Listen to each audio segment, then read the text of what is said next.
باپ کی قربانی پارٹ 2۔ اکرم صفوف نگل کر لیٹ گئے، کہنے لگے کہ تھک گیا ہوں، ذرا آرام کر لوں تو کھانا کھاؤں گا۔ چند منٹ لیٹتے رہے، پھر غنودگی میں چلے گئے۔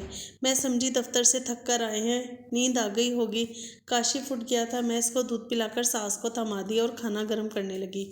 کھانا لگایا اور میاں جی کے پاس گئی، انہیں آواز دی کہ اکرم اٹھ جانیں، کھانا کھا لیں، 2 گھنٹے سے سو رہے ہیں، اب تو مغرب ہونے لگی ہے۔ مگر وہ نہ اٹھے تو مجھے عجیب سا لگا۔ میں نے ان کو ہلایا جلایا تو جسم بے جان اور روح پرواز کر گئی تھی۔ روح بدن میں ہوتی تو جواب دیتی۔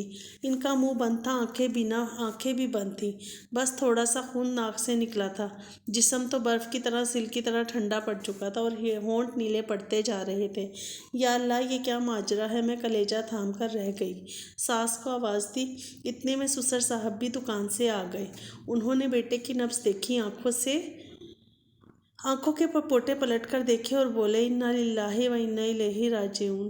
سسر کی زبانی یہ کلمات سن کر میں نے بین شروع کر دیے اور کلائیوں کی چوڑیاں ان کے پلنگ کی پٹی سے توڑ ڈالیں، اپنی کلائیاں خون کر ڈالیں۔ آہو بکا سن کر میرے دیور بھی دوڑ آئے۔ ساس نے اپنے لگتے جگر کو بے جان پڑا دیکھا تو دل تھام کر بے ہوش ہو گئیں۔ وہ فقیرنی نہ تھی، شاید اجل کا فرشتہ تھا جو گداگرنی کے روپ میں آئی تھی۔ وہ موت کو پڑیاں میں باندھ کر لے آئی تھی اور میرا سہاگ لوٹ کر لے گئی تھی۔ وقت کو گزرنے سے کون روک سکتا ہے؟ دن مہینوں اور مہینے سالوں میں بدلنے لگے۔ میں نے بیوگی کی چادر اوڑھ کر عمر کاٹ دی۔